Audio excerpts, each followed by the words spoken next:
नमो भगवते वासुदेवाय। ये 12 अक्षर का गुरु मंत्र है और ये गुरु मंत्र दिया और श्री यमुना के तट पर ध्रुव जी महाराज पहुंचे और जाकर ध्रुव जी ने इस मंत्र का जाप प्रारंभ कर दिया। महाराज ध्रुव जी का ये मंत्र जाप जो है वो अखंड चला। त्रिरात्रांते त्रिरात्रांते प्राप्ते कपित्त बदराशनः आत्मा वृत्तानुसारेण मासं नित्यर्चनं हरि। बोली सद्गुरुदेव भगवान की। श्री ध्रुव जी महाराज ने 5वें महीने में भगवान का साक्षात्कार कर लिया। कैसे? पंचमे मास्य प्राप्त है जितस्वासो नृपात्मजः। बोले 5वें महीने में श्वास को अवरुद्ध कर लिया, रोक लिया, श्वास रुक गई। और जब श्वास रोकी तो देवताओं की ऑक्सीजन भी खत्म हो गई। देवता लोग दौड़े दौड़े ब्रह्मा जी के पास गए और ब्रह्मा जी से जाकर कहा हमारी श्वास अवरुद्ध हो गई है, आप कृपा करें। ब्रह्मा जी ने कहा बोले हमारी भी यही स्थिति है। दौड़े दौड़े सब भगवान विष्णु के पास गए और भगवान विष्णु से जाकर कहा कि आप कृपा करें। जाकर सबने स्तुति की। नेवम विदामो भगवान प्राणरोधम चराचरस्य खिलसत्वधामना। हे प्रभु हमारे प्राण अवरुद्ध हो गए हैं, आप कृपा करें, आप कृपा करें। तो पता भगवान विष्णु ने कहा तुम चिंता मत करो, अभी हम नारद का दर्शन करने जा रहे हैं। तो गुरु जी का दर्शन करने जा रहे हैं। नारद ने जो गुरु मंत्र दिया है उस गुरु मंत्र का उसमें उसकी अटूट श्रद्धा थी और उसने भाव से उस गुरु मंत्र का जाप किया है। मैं प्रसन्न हो गया हूँ। नारद का दिया हुआ गुरु मंत्र जो है आज उसको दर्शन हो गए हैं श्री ध्रुव जी महाराज को। भगवान यहाँ विष्णु पुराण में लिखते हैं कि देखो भगवान विष्णु स्वयं ध्रुव जी का दर्शन करने के लिए जा रहे हैं, देने नहीं गए, करने गए, ऐसा लिखा है। यानी देखो भक्त भी भगवान का दर्शन करने ठाकुर जी स्वयं आते हैं भक्त का दर्शन करने के लिए, स्वयं चलकर आते हैं। भक्त को कोई जाना नहीं पड़ता है। ये भक्त की विशेषता है कि भगवान स्वयं आ रहे हैं। गरुड़ जी से कहा गरुड़ जी चलो चलो तुम चलो, तो गरुड़ जी को थोड़ा अहंकार हुआ। भगवान ने गरुड़ के अहंकार को मिटाया। यह अहंकार हुआ गरुड़ जी को बोले बिना मेरे तो उनका काम ही नहीं चलता है। तो ठाकुर जी ने गरुड़ का अहंकार हनुमान जी के द्वारा मिटवाया। गरुड़ जी अपने आप में बहुत बड़े बलशाली समझते हैं कि मेरे बराबर कोई बलवान नहीं है। तो द्वारकाधीश ने एक बार गरुड़ जी से कहा बोले जाओ गरुड़ हनुमान जी को बुलाकर लाओ और कहना है कि उनको उनके इष्ट याद कर रहे हैं। हनुमान जी ने गरुड़ जी ने कहा कि प्रभु अभी गया और अभी हनुमान जी को लेकर आए। तो महाराज सीधे ही गरुड़ जी पहुंचे हनुमान जी के पास। तो हनुमान जी के पास पहुंचे और कहा कि आपको तुरंत बुलाया है द्वारकाधीश ने। हनुमान जी ने कहा कौन द्वारकाधीश? बोले हम किसी द्वारकाधीश को नहीं जानते, हमारे इष्ट तो राम है, हम तो राम के भक्त हैं। बोले हम नहीं मानते द्वारकाधीश को। गरुड़ जी निराश होकर आ गए। द्वारकाधीश ने कहा क्या हुआ गरुड़, नहीं लाए हनुमान जी को? बोले वो तो द्वारकाधीश को जानते ही नहीं है, मना कर दिया उन्होंने। बोले तुमने क्या कहा? बोले द्वारकाधीश। बोले नहीं ऐसे नहीं कहना था, तुम जाकर बोलते कि जाओ तुम्हें राम याद कर रहे हैं, वो बुला रहे हैं, तो वो तुरंत आ जाता। और महाराज जैसे हनुमान जी के पास फिर गरुड़ जी पहुंचे, बोले आपके जो इष्ट है ना राघव, उन्होंने आपका स्मरण किया है, आप वहां पधारिए। बोले हम तैयार हैं। और गरुड़ जी ने कहा कि आपको आने में विलंब हो जाएगा, मेरी गति बहुत तेज है, आप मेरे ऊपर सवार हो जाइए और मैं आपको एक क्षण में ही द्वारका छोड़ दूंगा। तो हनुमान जी ने कहा कि जाओ ना गरुड़, तुम काहे को पीछे पड़े हो हमारे, जाओ हम आ जाएंगे अपने आप।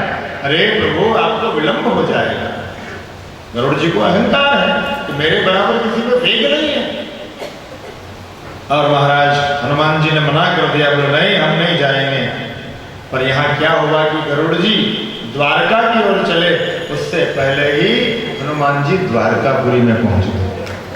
और गरुड़ जी जैसे ही मानो वहां पहुंचना चाहते थे तो राम का स्वरूप देखा, राम का दर्शन किया, तो राम के बगल में हनुमान जी विराजमान है। उसी क्षण गरुड़ का अहंकार टूट गया। गरुड़ को यह अहंकार था कि मेरे बराबर किसी में वेद नहीं है। और एक अहंकार सुदर्शन चक्र को भी था कि मेरे बराबर किसी में बल नहीं है। जब सुदर्शन चक्र द्वारकाधीश ने दरवाजे पर खड़ा कर दिया, बोलो यहाँ कोई नहीं आएगा, आप पहरेदारी करना, चौकीदारी करना। हनुमान जी जब द्वारकापुरी में घुसने लगे तो सुदर्शन चक्र ने रोक दिया और हनुमान जी सुदर्शन चक्र को निगल गए और सीधे राम जी के पास पहुंच गए, राघव के पास पहुंच गए। तो आज सुदर्शन चक्र का अहंकार भी टूटा और गरुड़ जी का अहंकार भी हनुमान जी के द्वारा मिटवाया। तो गरुड़ को अहंकार है, और भगवान ने कहा किस बात का अहंकार गरुड़, तुम मेरे को लेकर उड़ते हो, अरे तू क्या मुझे लेकर उड़ेगा, मैं स्वयं तुझे लेकर उड़ता हूं। अहंकार मिटाया। अहंकार हर व्यक्ति को है, नहीं को अस जन्मा जग माही, प्रभुता आहे जाहे मद।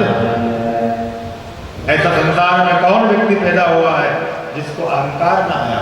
सबको अहंकार। और अहंकार बात बात का अहंकार, कहीं रूप का अहंकार, कहीं बल का अहंकार, कहीं ऐश्वर्यता का अहंकार। और अहंकार ही जीव के पतन का कारक है। और किस बात का अहंकार करना, क्यों अहंकार करना? और देख ही लिया ना कोरोना काल में, ये सब अहंकार की धरा लग गया ना। चाहे तुम बहुत बलवान थे तब भी तुम्हारा वो बल का अहंकार कोई काम नहीं आया। क्या बचा सके अपने परिवार वालों को? क्या बचा सके किसी रिश्तेदार को? फिर क्यों अहंकार करना? किस बात का अहंकार? बोलो जय श्री कृष्ण। और भगवान थोड़ा थोड़ा आगे आ जाए, और थोड़ा सा आगे आ जाए, दहरी में ना बैठे, आगे आ जाए थोड़ा। एक इसका तो दिया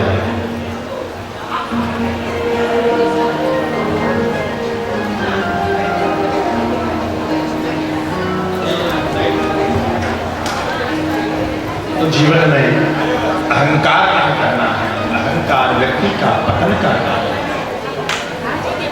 बोलो जय श्री कृष्ण। शांति से सकते जाए, आराम से। श्री बाल कृष्ण लाल की, श्री गिरिराज धरण की, गोवर्धन नाथ की।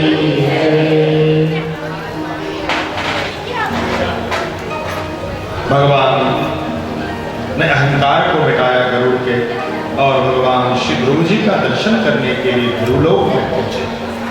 मथुरा के निकट एक ध्रुव किला है, जहां ध्रुव जी को दर्शन दिया ठाकुर जी। बड़ा सुंदर दिव्य स्थान है। जब हम ब्रज यात्रा करते हैं तो व्रत 84 कोस यात्रा में वो दर्शन करने का लाभ प्राप्त होता है।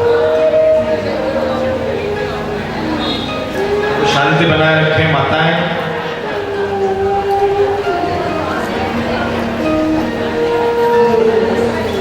तो राम के रूप में श्री हनुमान जी को द्वारकापुरी में भी श्री द्वारकाधीश ने राम के रूप में दर्शन किया।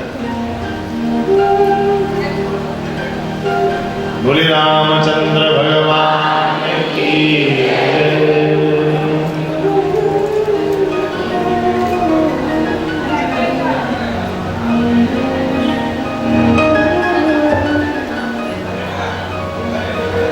मीठो घणो लागे जी माने, प्यारो घणो लागे।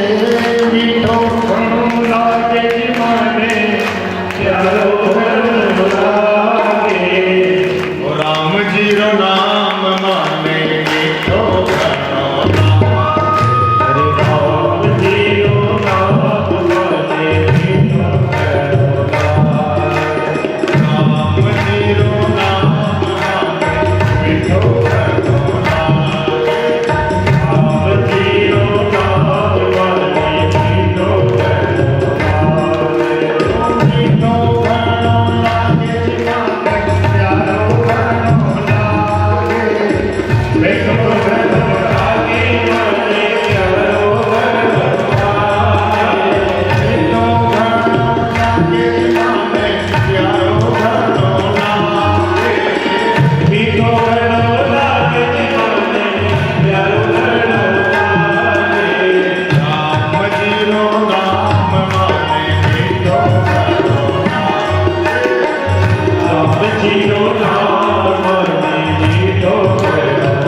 गाल से भगवान ने वो शंख लगाया। श्री ध्रुव जी महाराज को वेद वेदांत का ज्ञान। महाराज ऐसा अद्भुत ज्ञान हुआ। श्री ध्रुव जी महाराज ने भगवान की दिव्य स्तुति की और स्तुति करने के बाद ध्रुव जी पुनः अपने पिता के स्थान पर पहुंचे।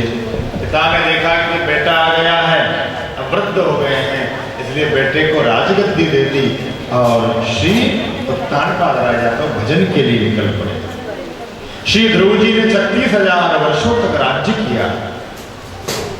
ध्रुव जी ने अद्भुत राज्य किया इस धरा पर।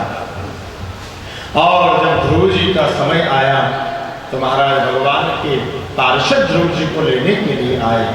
तो ध्रुव जी को लेने के लिए आए तो यहाँ की जो स्वामिनी है मृत्यु देवी, वो आकर खड़ी हो गई। बोले देखो तुम्हें मुझे स्वीकार करके जाना पड़ेगा। जो यहाँ जन्म लिया है ना उसको तो मरना ही पड़ता है, बिना मरे तो कोई जा नहीं सकता, इसलिए तुम्हें मरना पड़ेगा। भगवान के पार्षदों ने कहा हे मृत्यु देवी अपने सिर को नीचा करो। मृत्यु देवी ने सिर को नीचे किया और ध्रुव जी विमान में आरूढ़ होने लगे। उससे पहले तो किसी ने कहा अरे ध्रुव अकेले जा रहे हो, अपनी माँ को भी साथ लेकर जाओ। तो ध्रुव जी ने कहा बोले भैया मेरे विमान से पहले मेरी माँ का विमान जा रहा है, क्योंकि आज जो भी हूं मैं वो सब माँ की वजह से हूँ। मेरी माँ की वजह से आज मुझे ध्रुवलोक की प्राप्ति हुई है। और आज की जो संतान है वो माँ को भूल रही है, बाप को भूल रही है। बोले जो भी मैं हूं आज मेरी माँ की वजह है। माँ पीछे कैसे रह सकती, माँ पहले जाएगी। और भगवान ध्रुवलोक में पहुंचे हैं। यहाँ मृत्यु के सिर के ऊपर गुरु जी ने पैर रखा। इन्हीं के वंश में बड़े बड़े प्रतापी राजा हुए। महाराज इन्हीं के वंश में, ध्रुव जी के वंश में ध्रुव के पुत्र उत्कल हुए। उत्कल महाराज के अंग हुए और अंग महाराज के पुत्र वेन कहलाए। वेन बड़े दुष्ट हुए, बड़े पापी हुए। भगवान सुखदेव मुनि कहते हैं हे परीक्षित वेन ने तो ढिंडोरा कटवा दिया। क्या नष्टव्यम न होतव्यम न दातव्यम न ध्वजा क्वचित।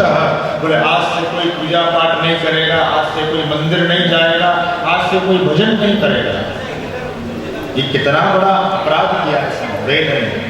संतों को मंदिर जाने से रोक दिया, संतों का अपमान करने लगा। इसको रूप भी मिला, इसको संपत्ति भी मिली। जब अति संपत्ति जीव को जब मिल जाती है तो इसके बिगड़ने के ज्यादा चांस होते हैं। और महाराज इसने संत का अपमान कर दिया और संत का अपमान किया तो जो अंग था अंग को श्राप दे दिया संतों ने।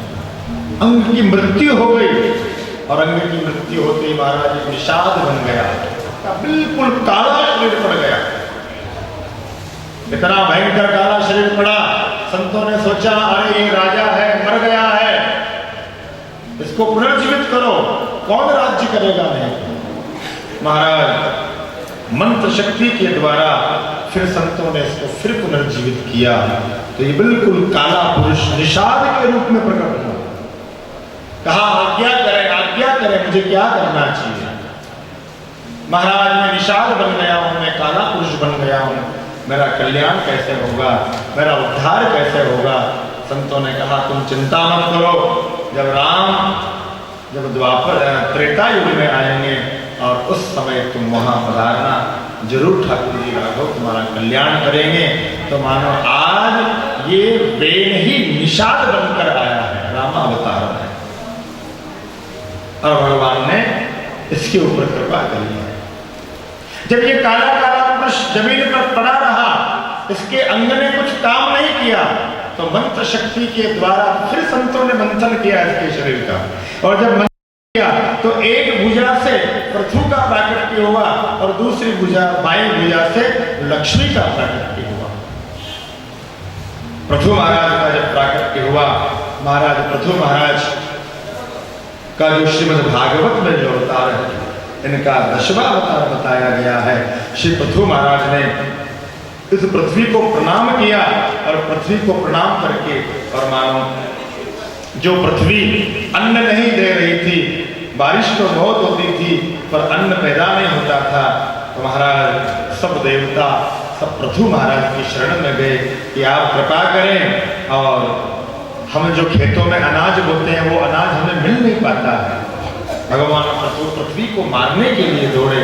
पृथ्वी ने कहा कि इसमें मेरा कोई दोष नहीं है, यहाँ चोरों ने जन्म ले लिया था, ये अत्याचारी पापी लोग पाप करने लगे थे, इसलिए जितनी भी औषधियां थी वो सारी औषधियां मैंने अपने अंदर छिपा ली है, पर वो धीरे धीरे मेरे अंदर वो औषधियां लुप्त हो रही है। इसलिए हे प्रभु, आप साक्षात ब्रह्म का स्वरूप है, अब मैं आपके सामने प्रकट हुई हूँ और मेरे अंदर जो ये औषधियां हैं इन औषधियों को बाहर निकालो, नहीं तो ये सब नष्ट हो जाएगा, कोई औषधि काम नहीं आएगी। भगवान सुखदेव जी कहते हैं, परीक्षित, पृथु भगवान से जब पृथ्वी ने ये बात कही तो पृथु महाराज ने कहा, देवी तुम चिंता मत करो।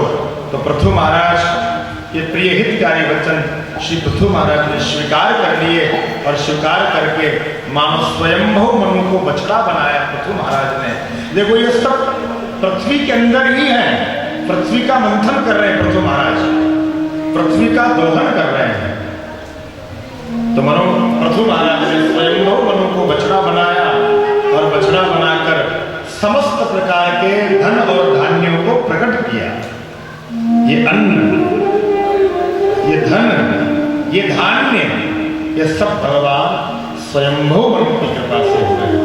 दोहन किया, जैसे गाय के दूध का दोहन किया ना, ऐसे ही पृथ्वी का दोहन किया पृथु महाराज ने और स्वयंभू मनु को बछड़ा बनाया और विद्वत जनों को सब जगह से सार वश में किया और वसुंधरा को अपना अभिष्ट वस्तुतः बनाकर इस पृथ्वी को दोहा।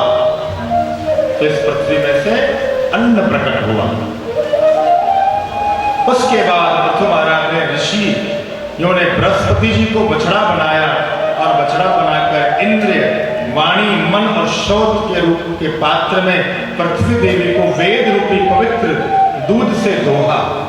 उसमें से वेदों का प्राकट्य हुआ, ऋषियों का प्राकट्य हुआ।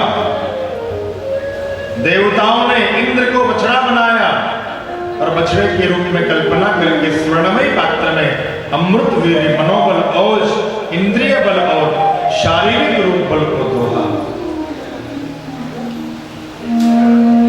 सब लोगों ने अनेक रूप से पृथ्वी का दोहन किया और पृथ्वी का दोहन करके मानव महाराज भगवान पृथु ने पृथ्वी से प्रार्थना की, आप ऐसा ना करें, जो किसान खेतों में अन्न बोता है उससे पूरा फल उसका मिलना चाहिए। महाराज श्री पृथ्वी मैया ने पृथु महाराज को समझाया। उसके बाद पृथ्वी में अनेक प्रकार के अन्न पैदा होने लगे। श्री पृथु महाराज ने पृथ्वी का दोहन करके, जो ये पृथ्वी पूरी उबड़ खाबड़ थी, बड़े बड़े पहाड़ थे, उन पहाड़ों को समतल किया और लोगों को कृषि करना सिखाया। कहीं नगर नहीं थे, कहीं गांव नहीं थे, तो श्री पृथु महाराज ने नगर और गांवों का निर्माण किया और लोगों को जीवन जीने की पद्धति सिखाई। इन्हीं पृथु महाराज ने हम सबको जीना सिखाया। श्री पृथु महाराज अद्भुत देव हुए हैं। पृथु के वंश में बड़े बड़े प्रतापी राजा हुए हैं।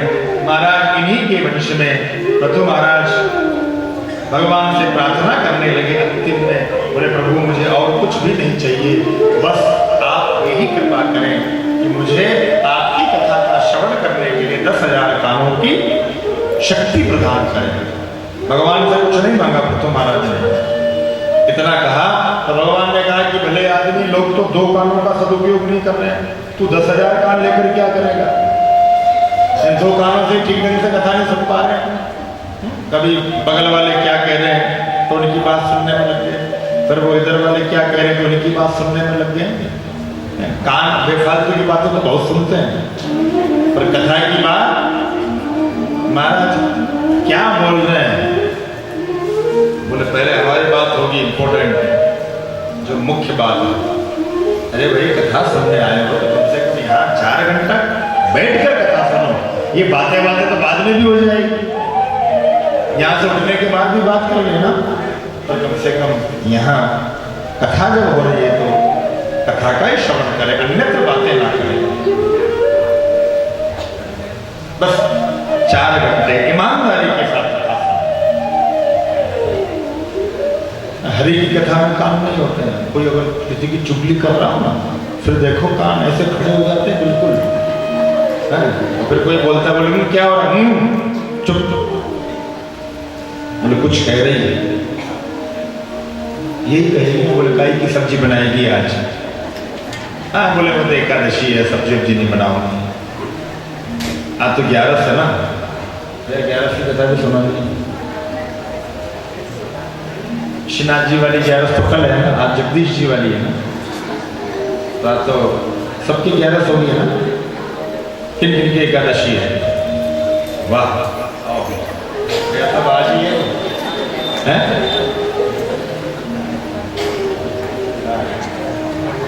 कल कुछ ही लोग रहेंगे, अब आज सबने कर ली। तो देखो एकादशी सबको करना चाहिए।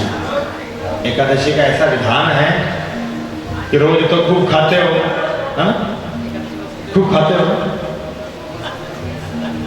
पर एकादशी के दिन ज्यादा ही खाते हो। पता नहीं साबूदाने की खिचड़ी और वो क्या नाम, पकोड़े, टूटू के आटे के पकोड़े, फिर देखो सिंगाड़े के आटे का हलवा, क्या क्या नहीं बनता है। फिर देखो आम दिनों में कम खाएंगे, पर एकादशी को ज्यादा खाएंगे। और विज्ञान कहता है कि कम से कम 15 दिन में एक बार तो भूखे रहो। वह महाराज भूखे नहीं रह सकते हैं, भूखे भजन ना हो। लोगों ने बड़ा बड़ा बहाना ढूंढा है कि महाराज कुछ ना कुछ खाएंगे तो भजन करेंगे ना। कैसे भजन करें? भजन तो कैसे भी किया जाता है।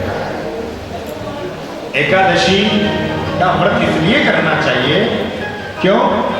बोले एकादशी के दिन अन्न खाना निषेध बताया है। क्या निषेध बताया है? बोले उस दिन पाप अन्न में छुप कर बैठ जाता है। जो पाप है वो पाप अन्न में छुप कर बैठ जाता है, इसलिए एकादशी के दिन अन्न निषेध बताया है।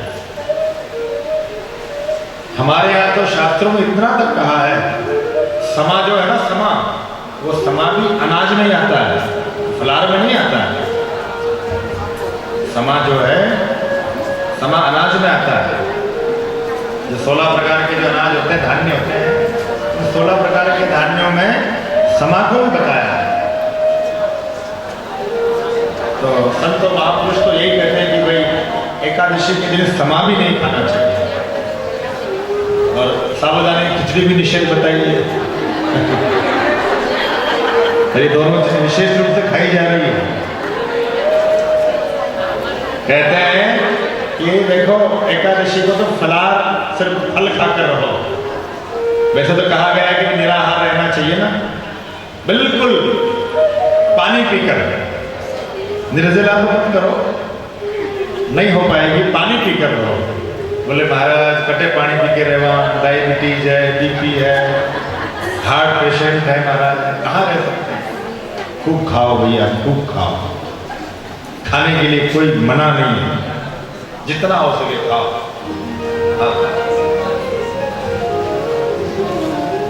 देखो, पर एकादशी का व्रत सबको करना चाहिए, और दशम भेदी एकादशी नहीं, द्वादश भेदी एकादशी करनी चाहिए।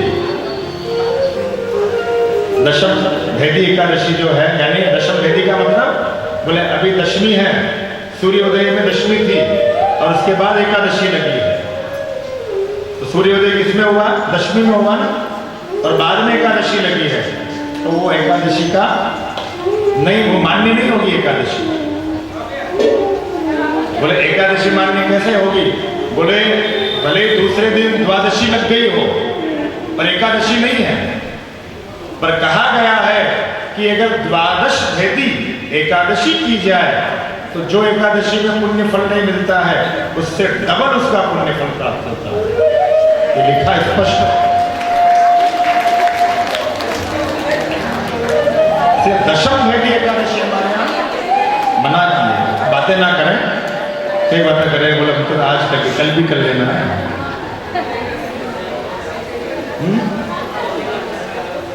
हाँ, जो प्रदोष होता है, प्रदोष, उससे एक दिन पहले जो एकादशी होती है वो करनी चाहिए, उसका विधान है। गांधारी ने किया था दशम भेदी एकादशी का व्रत, और गांधारी को उसका बड़ा भयंकर परिणाम भोगना पड़ा था। श्री कृष्ण को पकड़ लिया गांधारी ने, महाभारत की कथा है। गांधारी कहने लगी, हे कृष्ण, मैंने तो मेरे जीवन में कोई अपराध नहीं किया आज तक, और मेरे ही पुत्र 100 पुत्र मेरे सामने मरे पड़े, ऐसा मुझसे क्या अपराध हो गया है? क्या मैंने पाप कर दिया? क्या भूल हो गई है? क्या गलती हो गई है? बता हे कृष्ण, नहीं तो मैं तुझे श्राप दे दूंगी। भगवान ने कहा, है गांधारी, तुझसे कोई भूल नहीं हुई है, मात्र एक गलती हुई थी। बोले क्या? तेने जीवन में एक बार दशम भेदी एकादशी का व्रत कर लिया। दशम भेदी यानी दशमी सूर्योदय में हुई और उसके बाद एकादशी लगी, उस एकादशी का तूने व्रत किया था, इसकी वजह से तुझे यह अपराध लगा है। इसलिए हे गांधारी, कभी भी एकादशी का व्रत करो, वो त्रयोदशी से एक दिन पहले जो एकादशी आती है उस व्रत का पालन करना। ये एकादशी जो है स्मार्त वालों के लिए है, साधु संतों के लिए एकादशी है। जो वैष्णव है, जो गृहस्थी है, उन गृहस्थियों को तो द्वादश भेदी एकादशी का व्रत करना चाहिए। जो एकादशी सूर्य उदय में लगी हो, उस एकादशी का व्रत करना चाहिए। 2 एकादशी होते हैं, स्मार्त वालों की और वैष्णवों की। शिव और वैष्णव,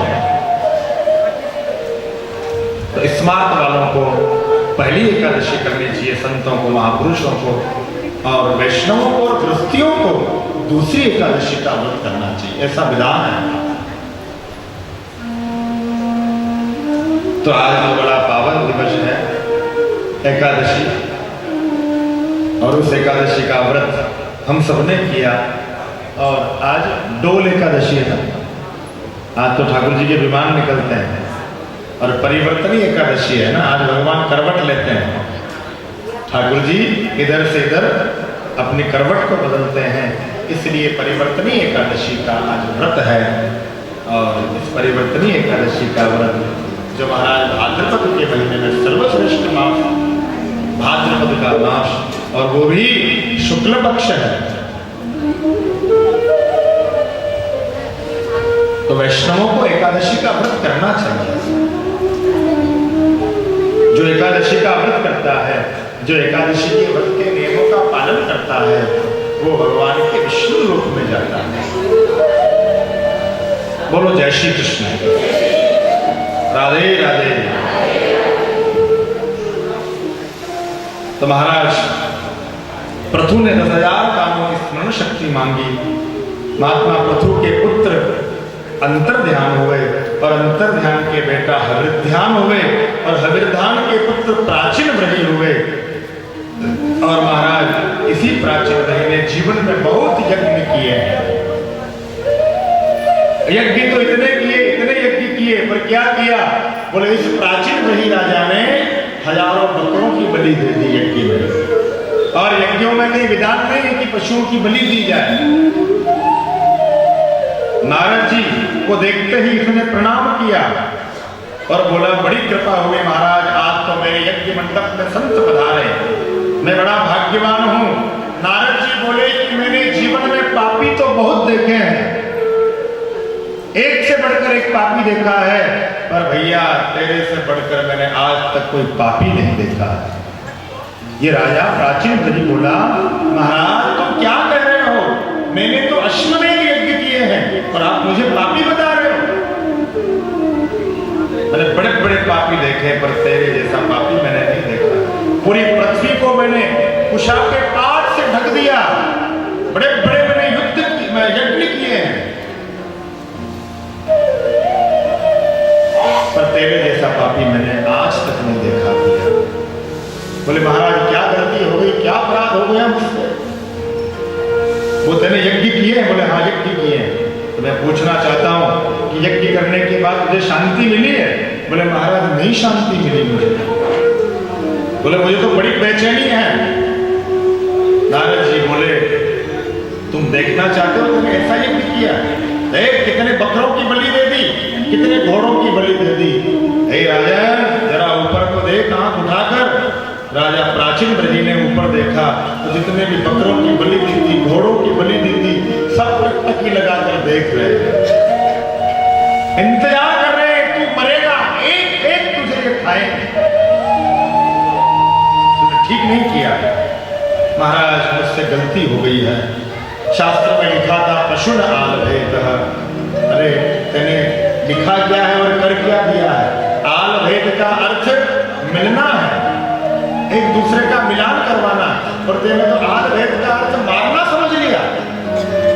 हमारे वेद की भाषा को तो समझो, हमारे शास्त्र की भाषा को तो समझो। तो वो वेद पढ़ने का अधिकार ब्राह्मणों को है। अब आजकल तो सभी वेद पढ़ रहे हैं, शूद्र भी वेद पढ़ रहे हैं, वैश्य भी वेद पढ़ रहे हैं, क्षत्रिय भी वेद पढ़ रहे हैं। और शास्त्र कहता है कि जिसको अधिकार है ना उसी को पढ़ना चाहिए, जिसको अधिकार है कथा करने का उसी को कथा करनी चाहिए। अब आजकल तो सब कथा कर रहे हैं, चाहे वो स्त्री हो, चाहे वो अन्यत्र वर्ण का हो, कोई भी वर्ण का कथा कर रहा है, चाहे वो दास वर्ण का, दास्य वर्ण का हो, चाहे वो क्षत्रिय वर्ण का हो, चाहे वो वैश्य वर्ण का हो, सब व्यास गद्दी पर बैठकर कथाएं कर रहे हैं। ये सब ठीक नहीं है। शास्त्र मान्य नहीं करता है, शास्त्र आज्ञा नहीं करता है। सिर्फ वेद पढ़ने का अधिकार ब्राह्मण को दिया है, क्योंकि ब्राह्मण उस वेद को ठीक ढंग से पढ़ेगा। आजकल तो ऐसे है महाराज कि उनको ठीक ढंग से श्लोक और वेद पढ़ना भी नहीं आता है। क्षत्रियों को क्या वेद पढ़ना है, वैश्यों को क्या वेद पढ़ना है, फिर भी पढ़ रहे हैं और अशुद्ध पढ़ रहे हैं। और जब अशुद्ध वो वेद पढ़े जा रहे हैं तो उनके जो उच्चारण है वो अशुद्ध हो रहे हैं। और महाराज जब अशुद्ध वेदों का उच्चारण हो रहा है तो उनका परिणाम भी गलत ही होगा, क्योंकि लिखा क्या है, अर्थ का हम अनर्थ कर रहे हैं। वेद की भाषा परोक्ष वादो वेदो हम, वेदों की भाषा बड़ी टेढ़ी है। वेदों की भाषा हर कोई समझ नहीं सकता है, पर आजकल सब कलिकाल है साहब। बस इसलिए मैं तो कहा करता हूं कि वेद पाठी ब्राह्मणों को बुलाएं, अच्छे ब्राह्मणों को बुलाएं, विद्वान ब्राह्मणों को बुलाएं, अपने घर में पूजा पाठ भी कराएं, अच्छे ब्राह्मणों को बुलाएं जो वेद के जानकार हो, शास्त्र के जानकार हो, ठीक तरह से उसका उच्चारण कर सके। पैसे के लालच में करते क्या है, बोले कोई सस्ते पंडित जी को ढूंढ लेते हैं और 150 रुपए में काम हो जाएगा, बोले आओ कथा बांध जाओ चले जाओ। और जो उसका फल मिलना चाहिए वो फल पूर्ण रूप से हमें मिल नहीं पाता।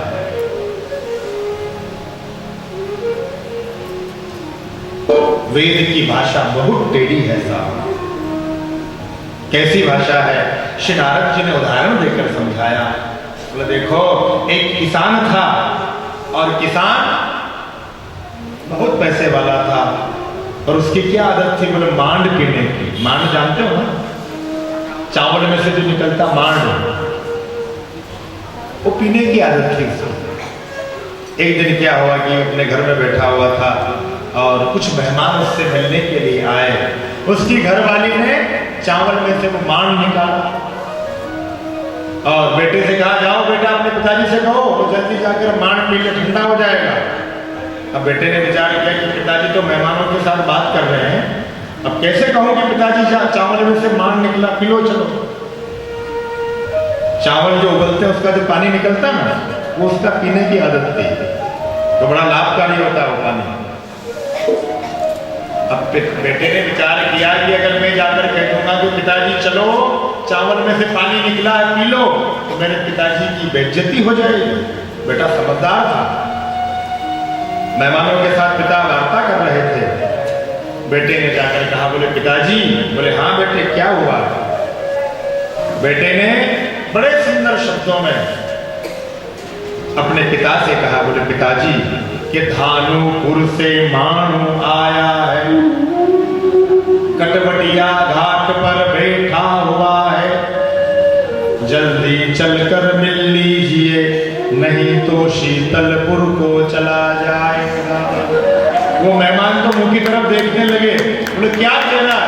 कोई समझा उसकी बात को? कोई नहीं समझा। पर वो किसान समझ गया। बोले धानोपुर से मानो निकला, धान में से मान निकला है, कटवटिया घाट पर बैठा हुआ, वो लकड़ी की कटोरी में रखा हुआ है, जल्दी चलकर मिल लीजिए, जल्दी चलकर पी लीजिए, नहीं तो शीतलपुर को चला जाएगा, ठंडा हो जाएगा। और ठंडा वो पीते नहीं थे। यही स्थिति हमारे वेदों की है।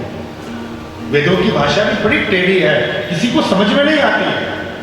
इसलिए वेद ब्राह्मण से ही पढ़ाया जाए, गीता भागवत ब्राह्मण से ही पढ़वाई जाए, ताकि उसका हमें ठीक परिणाम मिले, ठीक उसका फल मिले।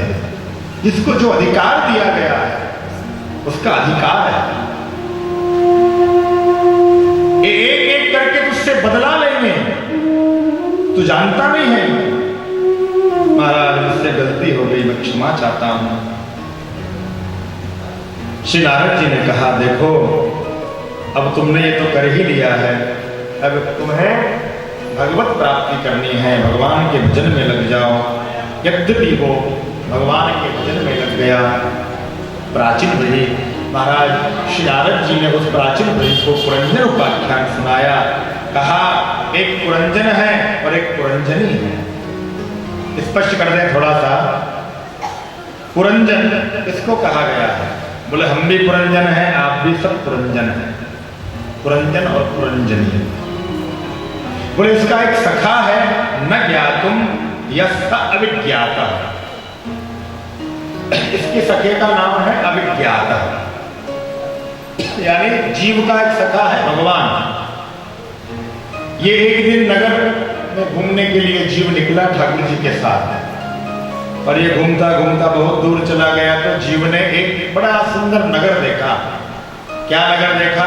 नवद्वारे पुरे देहि, 9 दरवाजे वाला शरीर देखा।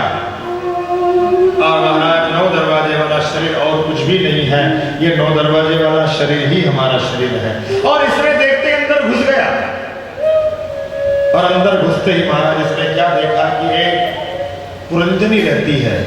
पुरंजनी कौन है? बोला पुरंजनी है बुद्धि।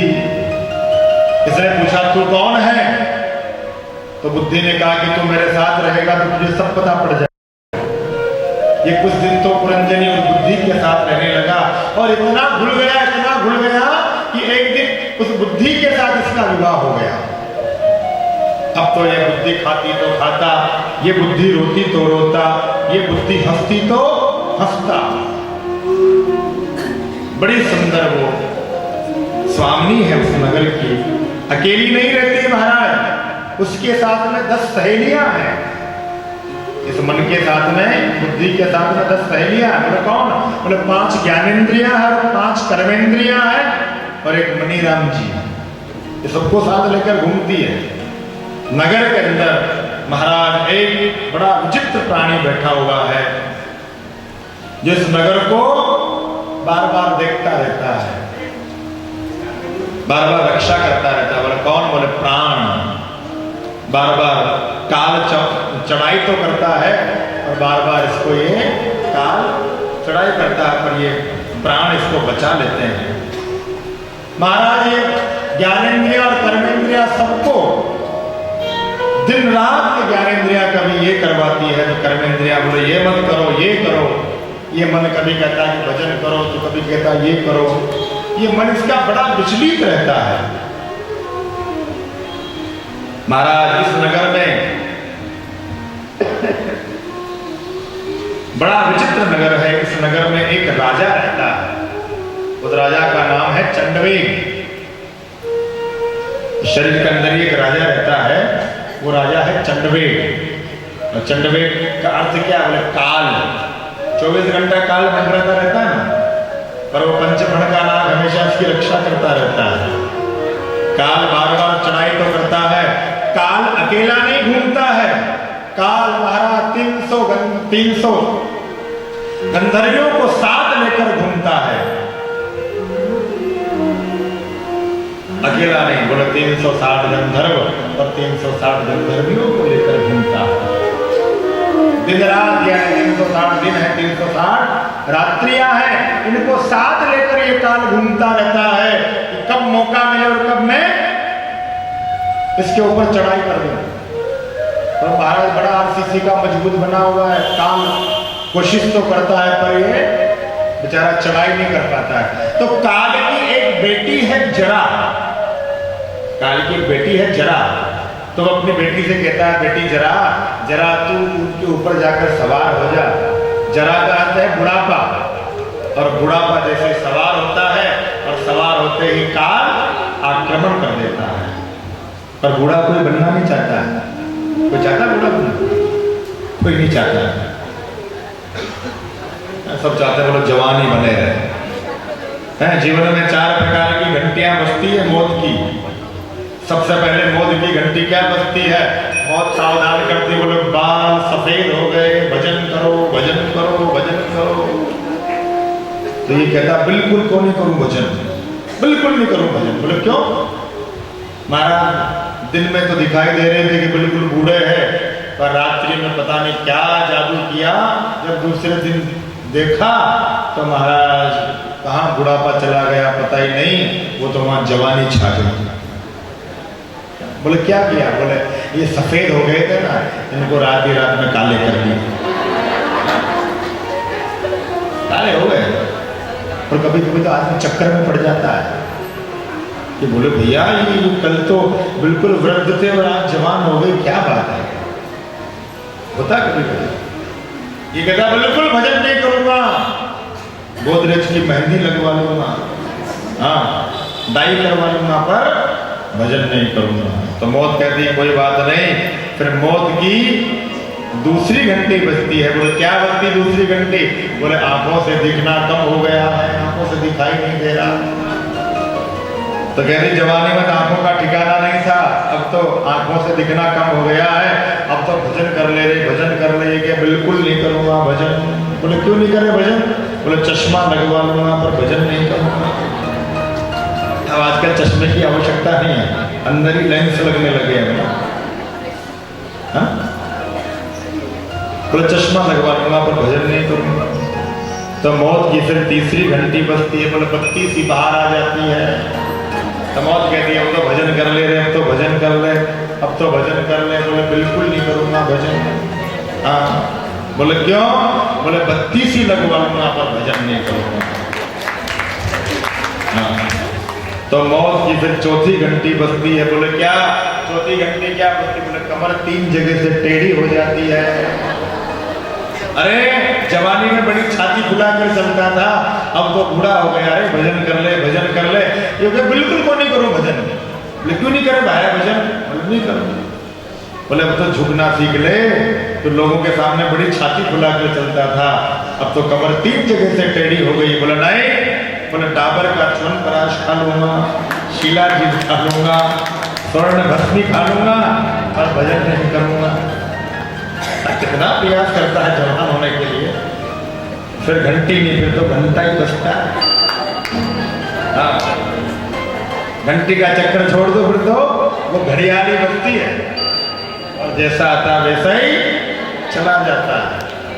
वो चंडवेग ने जब काल में चढ़ाई करी, महाराज इसका नगर लुट गया। एक दिन लुटना ही नगर को। तो जब नगर लुट गया, इसने देखा कि मेरी घरवाली तो मर गई। जब घरवाली मर गई तो ये भी सता होने के लिए चला। बुद्धि मर गई, शरीर जब छूटा तो गया। जब घरवाली मरी तो ये भी सता होने के लिए चला। तो भगवान प्रकट हो गए। बोले भैया तू कोई पुरंजन नहीं है, तू किसके ऊपर सता होने जा रहा है? तू तो मेरा सखा है, तू मुझे भूल गया था, इसलिए तू इधर उधर भटक रहा है। तू ना पुरंजन है ना पुरंजनी है, तू तो मेरा परम प्रिय सखा है। भैया जब हम आए थे दोनों तू अकेला नहीं था, मैं भी तेरे साथ आया था।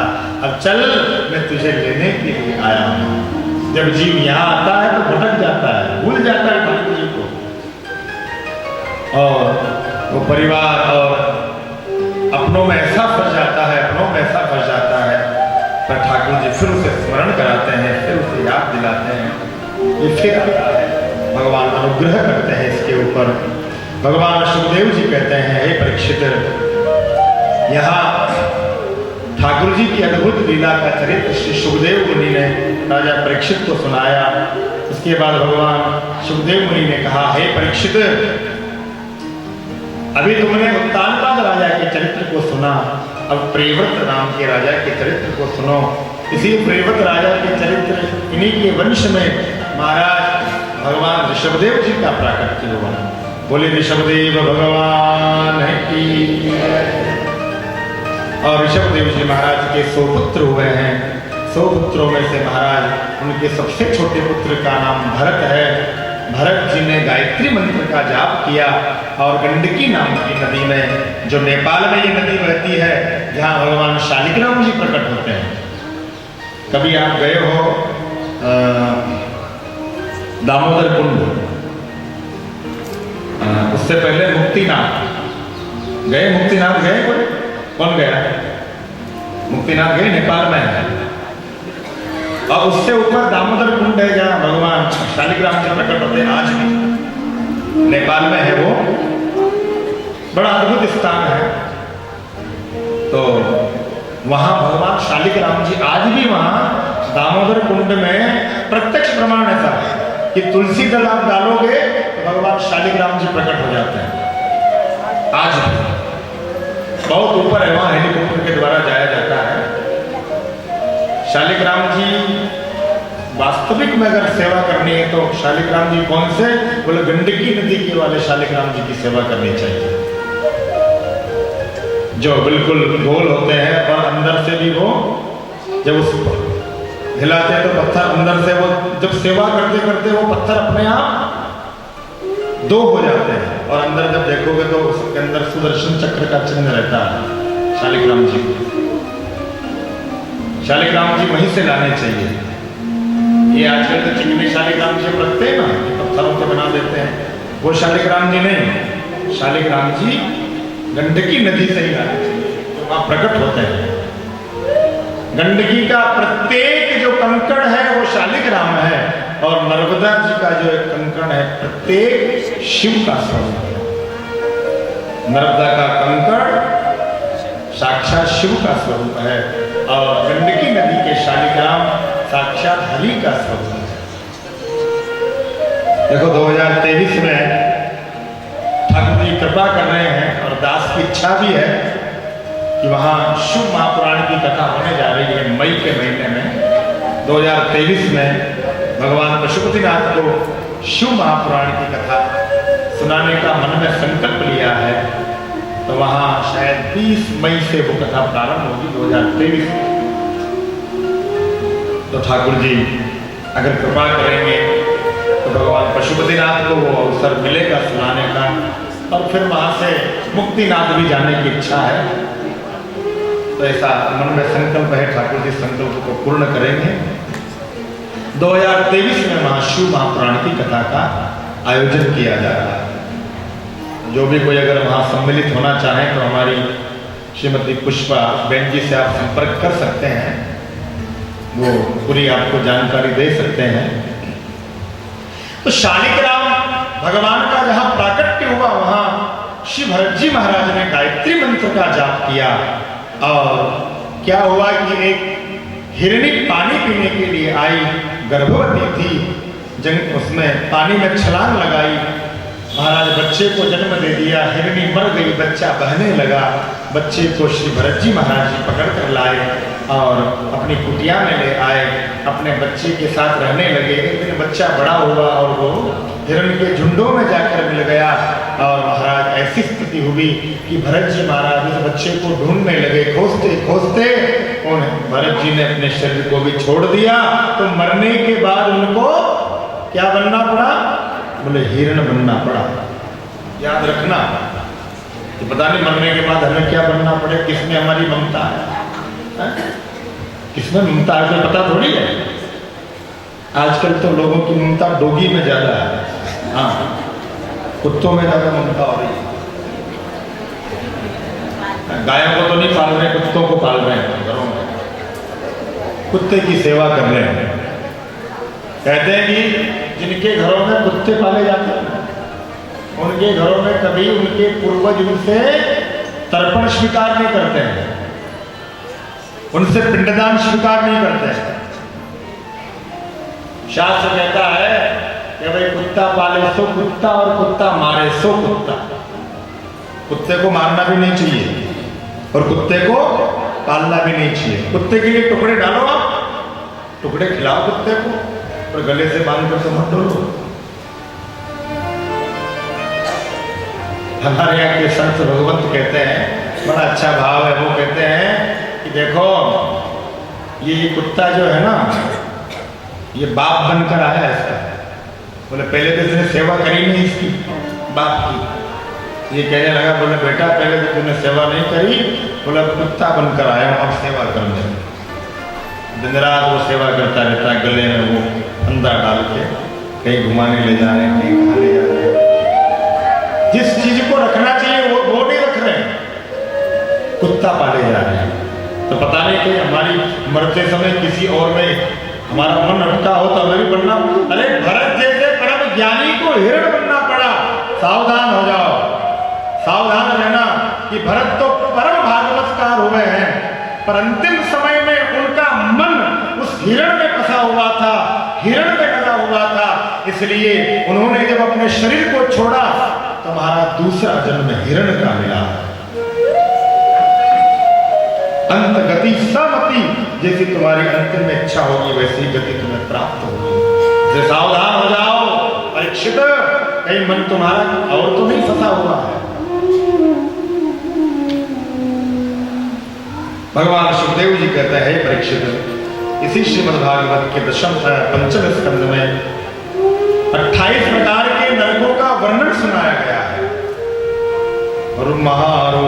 कुंभिपाकः कालसूत्र पत्रवनः सूकरमुखः मन्दगूपः क्रमी भोजनः सन्दृशस्तप्ता सुमित्री व्रजकण्टकशोलवल्ली वैतरणी पयोधं प्राणरोधं विषच्चनं लालवक्षं सारमेयं नदिव्यीचं पानिमीतं न किञ्च क्षारकरधं मोरक्षगुणभोजनं शूलप्रेतः।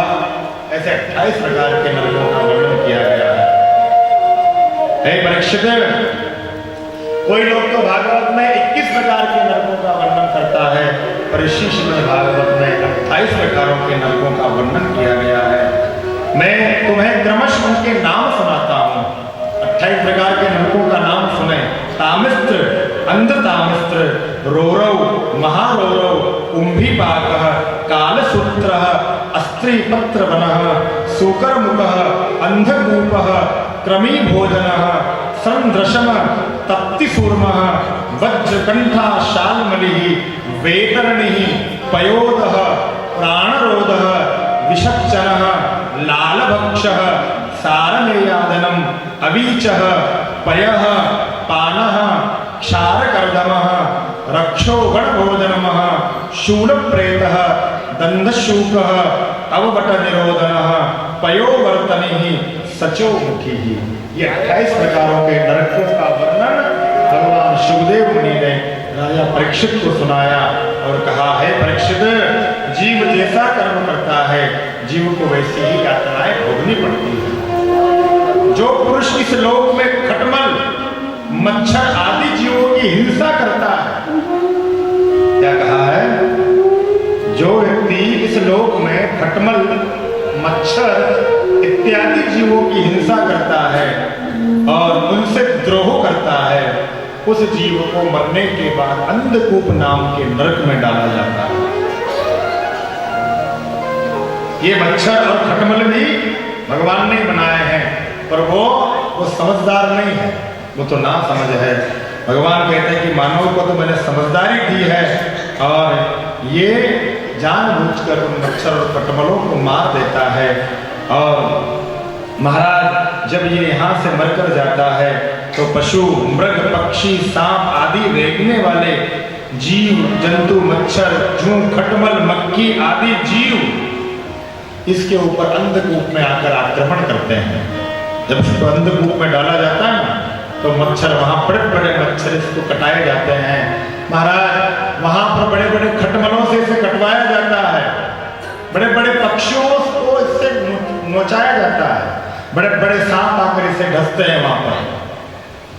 और जैसा ये यहाँ उनको दुखी करता है, उसी तरह ये भी वहां घोर अंधकार रहता है, वहां कोई प्रकाश नहीं रहता है, वहां कोई उजाला नहीं रहता है। ये बेचैनी के कारण तड़पने लगता है, भटकने लगता है, रोगग्रस्त शरीर में ये महाराज छटपटाने लगता है, परमात्मा से प्रार्थना करता है, प्रभु अब हुई सो गलती हुई, अब नहीं करूंगा, कृपा करे, कृपा करे। जो मनुष्य इस लोक में बिना महायज्ञ किए ही जो कुछ मिले उसे खा जाता है, स्वयं पा लेता है और उससे कौवे के समान कहा गया है, वो परलोक में कृमि भोजन करता है। ऐसा व्यक्ति महाराज निष्कृष्ट नाम के नरक में गिराया जाता है। जो स्वयं खा लेता है, किसी को खिलाता नहीं है, कोई भूखा है, भूखा मर रहा है, तुम्हारे दरवाजे पर आया है, मुझे 2 रोटी दे दो, 2 रोटी दे दो, उसे डांट और फटकार के भगा दिया। पर महाराज जब यहाँ से ये जाता है तो उसको निष्काम नाम के नरक में सड़ना पड़ता है। ये नरक इतना विचित्र है कि 1 लाख योजन लंबा है और इस 1 लाख योजन लंबे नरक में महाराज इसको अपने पापों का प्रायश्चित करना पड़ता है। इसको कई दिनों तक खाना नहीं दिया जाता है, इसको कीड़े मकोड़े नोच नोच कर खाते हैं। ये बड़ा दुखी होता है, इसको बड़ा कष्ट होता है। जो जैसी कर्म करता है जीव को वैसी ही यातनाएं भोगनी पड़ती है। जो मनुष्य इस लोक में माता पिता और ब्राह्मण और वेद के विरुद्ध चलता है उसे यमदूत कालसूत्र नाम के नरक में डालते हैं। और उसे जो अपने माता पिता की बात ना माने, ब्राह्मणों की बात ना माने, वेदों की बात ना माने, पुराणों की बात ना माने, अपनी मर्जी पर जो चलता है उसे यमराज यम के दूत उसे कालसूत्र नाम के नरक में डाल देते हैं।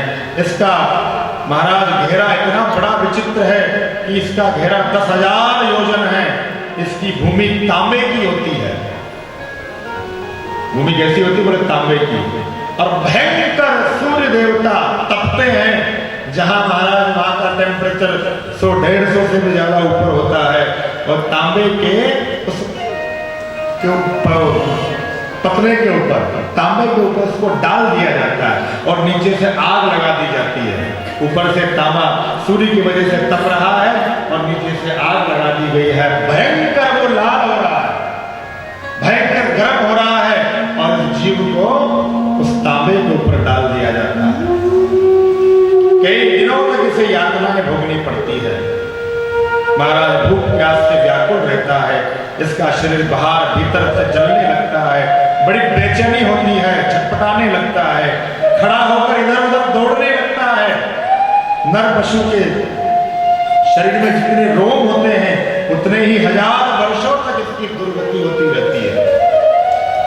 पशु के शरीर में जितने रोग होते हैं ना उतने 1000 वर्षों तक इसको उस नरक में, उस नरक को भोगना पड़ता है। कालसूत्र नाम का नरक। जो पुरुष किसी प्रकार की आपत्ति ना आने पर भी अपने वैदिक मार्गों को छोड़कर अन्य पाखंडी पूर्ण धर्मों का आश्रय लेता है, वो यमदूत इसे अस्त्री पत्र नाम के नरक में डाल देते हैं। वहां कोड़ी से इसे पीटा जाता है। हिंदू होते हुए अन्यत्र धर्मों का यह आश्रय ले लेता है, धर्म परिवर्तन कर देता है। जब ये यहाँ से मर के जाता है तो महाराज इसकी बड़ी दुर्गति होती है। महाराज जो व्यक्ति झूठ बोलता है उस व्यक्ति को महाराज कालसूत्र और कुंभी बाग नाम के नरकों में डाल दिया जाता है। इसके बड़े बड़े कढ़ाई होते हैं, तेल की कढ़ाइयों में इसको डाल दिया जाता है, वहां उबाला जाता है। कई वर्षों तक इसको सजा दी जाती है। परीक्षित ऐसे 1-2 नरक नहीं है, 28 प्रकार के नरक हैं। परीक्षित को बड़ी चिंता हो, बोले प्रभु क्या सबको इन नरकों की यात्रा भोगनी पड़ती? और अगर कोई जाने और अनजाने में गलती हो जाए तो इन नरकों से बचने का कोई उपाय तो होगा प्रभु, गुरुदेव कोई उपाय बताइए। बोले हे नारद, हे परीक्षित, अगर तुम्हें इन नरकों से बचना है तो भगवान की भक्ति की मार्ग की ओर जीव को जाना चाहिए, भगवान के चरणों का आश्रय लेना चाहिए। जब भगवान के चरणों का आश्रय जीव ले लेता है तो इन नरकों से भी मुक्त हो जाता है। भगवान सुखदेव जी कहते हैं, हे परीक्षित, अजामिल उपाख्यान सुनाया गया। अजामिल उपाख्यान के बाद भगवान सुखदेव मुनि ने राजा परीक्षित को, प्यारे भाई बहनों, वत्रासुर का चरित्र सुनाया। वत्रासुर भगवान का परम भक्त हुआ है। वत्रासुर बस अंतिम समय भगवान से ही प्रार्थना करता है, हे प्रभु, मेरा मन आप में कैसे लगा रहे, जैसे एक पतिव्रता नारी का मन अपने पति में ही लगा रहता है, जैसे एक प्रियतमा नारी अपने पति से प्रेम करती है और उसका पति कहीं प्रदेश में है और वो बहुत दिनों से बाहर है, उसका टेलीग्राम आता है, बोले 2 दिनों के, महीने भर के बाद मैं आऊँगा। तो वो पतिव्रता नारी 30 लाइन खींच लेती है। आज 29, एक लाइन मिटा दी, 29 दिन हो गए, फिर एक दूसरी मिटा दी, 28 दिन हो गए। ऐसे महाराज वो लाइनें कम होती है तो उसको और भाव प्रकट होने लगता, आ जाएंगे, आ जाएंगे।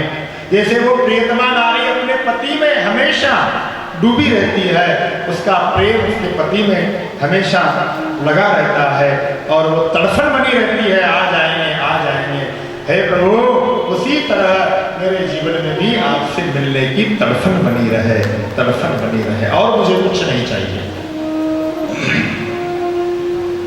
भगवान सुखदेव मुनि परीक्षित को कथा सुनाते हुए भगवान सुखदेव मुनि कह रहे हैं, परीक्षित, भगवान बड़े दयालु हैं, बड़े कृपालु हैं।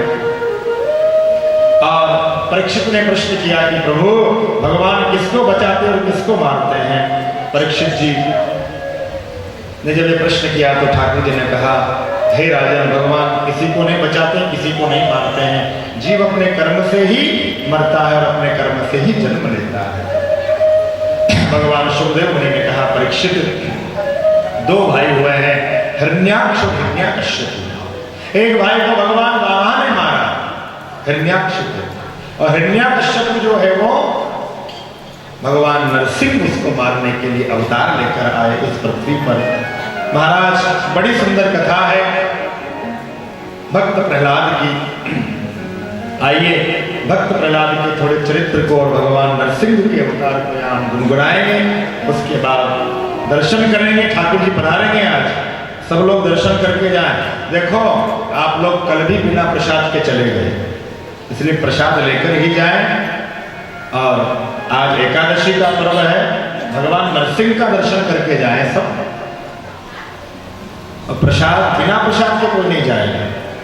देखो ये प्रसाद है ना, 3 अक्षर है। प्रकार क्या? प मीन्स परमात्मा, द मीन्स दर्शन, स मीन्स साक्षात। ये प्रसाद ही साक्षात परमात्मा का दर्शन है, इसलिए सभी प्रसाद लेकर जाए, बिना प्रसाद के कोई ना जाए।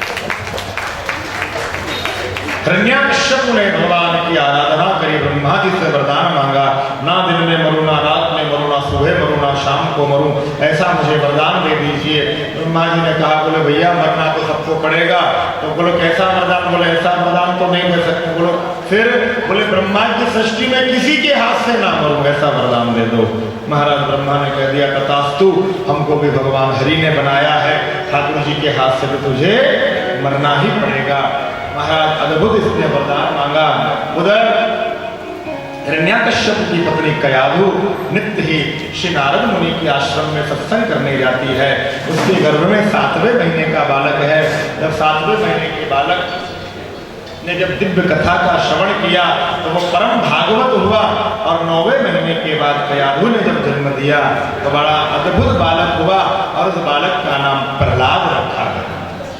बोलिए भक्त प्रहलाद की। भक्त प्रहलाद जी धीरे धीरे बड़े हुए और भक्त प्रहलाद जी को अपने पिता ने शंडामृत गुरु जी को बुलाया और कहा कि गुरुदेव, इनको आप ले जाओ और ले जाकर इनको अच्छी शिक्षा दो। महाराज शंडामृत गुरु जी आए और प्रहलाद जी को लेकर गए और प्रहलाद जी वहाँ पढ़ने तो गए थे, पर उन्होंने कहा, बोले पढ़ाई तो करेंगे नहीं। बोले भैया एक काम करो, कोई ढोलक उठा लो, कोई मजीरा उठा लो, कोई तानपुरा उठा लो और सब भगवान का भजन करो। इसी में सार है। शंडामृत गुरु जी ने पढ़ाया तो बहुत, पर कुछ पढ़ा नहीं। और जब पढ़कर प्रहलाद जी जब पिता के पास आए तो पिता ने पूछा, बेटा क्या पढ़ा? तो पिताजी से प्रहलाद जी बोले, पिताजी सुनाओ क्या पढ़ा? बोले हाँ, श्रवणम कीर्तनम विष्णु स्मरणं पादसेवनम् अर्चनं वन्दनं दास्यम् सख्यमात्मनिवेदनम्।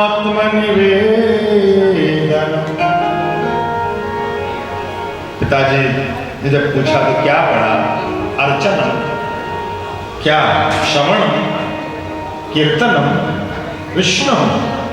विष्णु का नाम लिया। विष्णु का नाम लेते ही तो महाराज हिरण्याकश्यप को कहने लगा, हे दुष्ट, मेरे शत्रु का नाम लेता है। मेरा परम शत्रु है। अगर संसार में मेरा कोई शत्रु है तो सबसे बड़ा शत्रु है भगवान विष्णु। उसको मैं छोड़ूंगा नहीं अगर वो मेरे सामने आ जाए। प्रहलाद पकड़ लिया, श्रृंगाम्बर के गुरुजी से कहा, हे क्या कर रहे हो तुम? ऐसे पढ़ा है मेरे बेटे को? बोले महाराज तो पढ़ने तो गया था पर ये तो खुद पढ़ा नहीं, हमें पढ़ा दिया ऐसे। इसको पढ़ाने के लिए हम ले गए थे, अब तो दोबारा लेकर गए प्रहलाद जी को। प्रहलाद जी ने गुरुदेव से कहा, बोले गुरुदेव कुछ नहीं रखा है, अगर वास्तविक में हमें अपने लक्ष्य की प्राप्ति करनी है तो भगवान नाम स्मरण करें। सब मित्रों को साथ में ले लिया और सब ने ढोलक मजीरा उठा लिया और सब भगवान का हरिनाम संकीर्तन करने लगे, कीर्तन करने लगे। श्रीमन नारायण नारायण नारायण, श्रीमन नारायण नारायण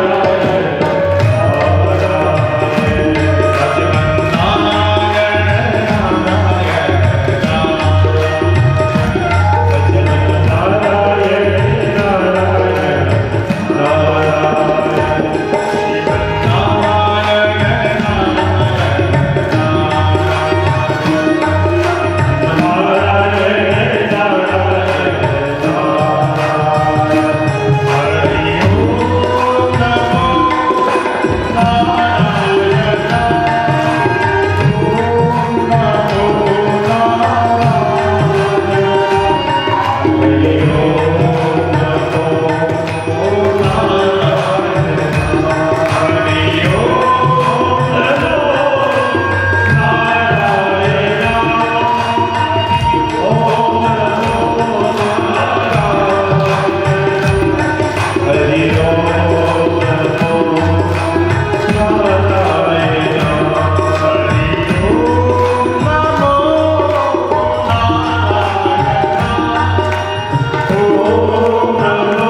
सखाओं को नृत्य कराने लगे।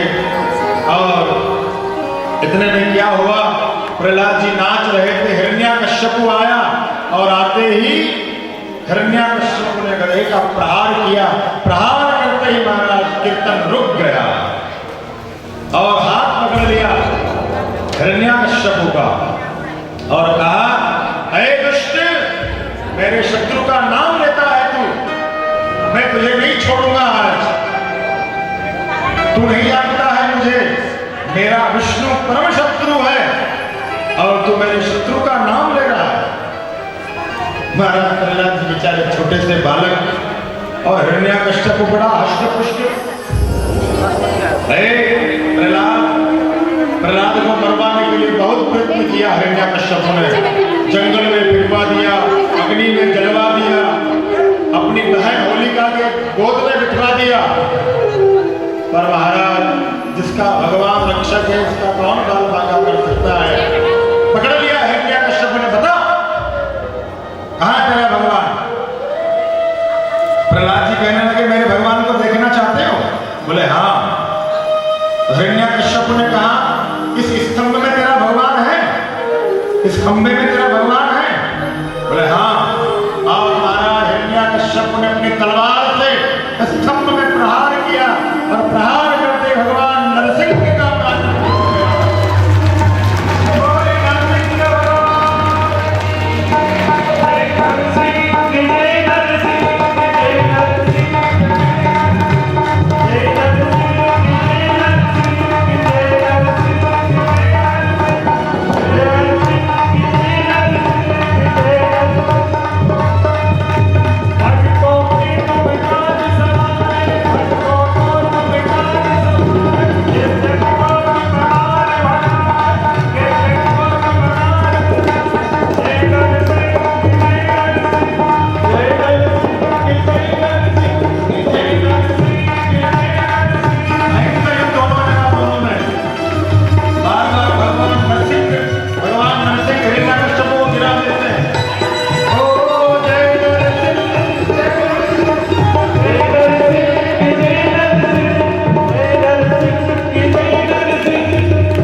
प्रहलाद जी भगवान नरसिंह की गोद में बैठ गए और भगवान नरसिंह प्रहलाद जी अपने भगवान नरसिंह जिह्वा से चाटने लगे प्रहलाद जी को।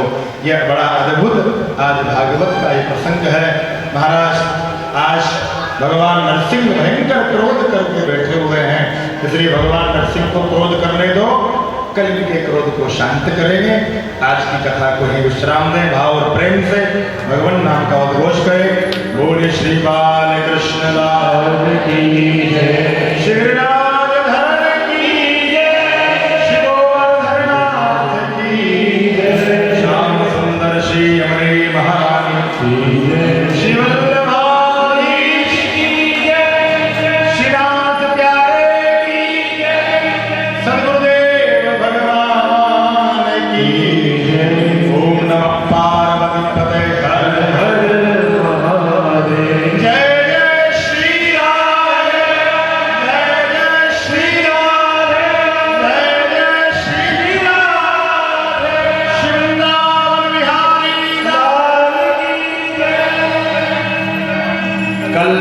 कल कृष्ण जन्म है, भगवान कृष्ण का प्राकट्य, कल वामन जन्म है और कल वामन द्वादशी भी है। कल देखो एकादशी के साथ वामन द्वादशी भी है कल।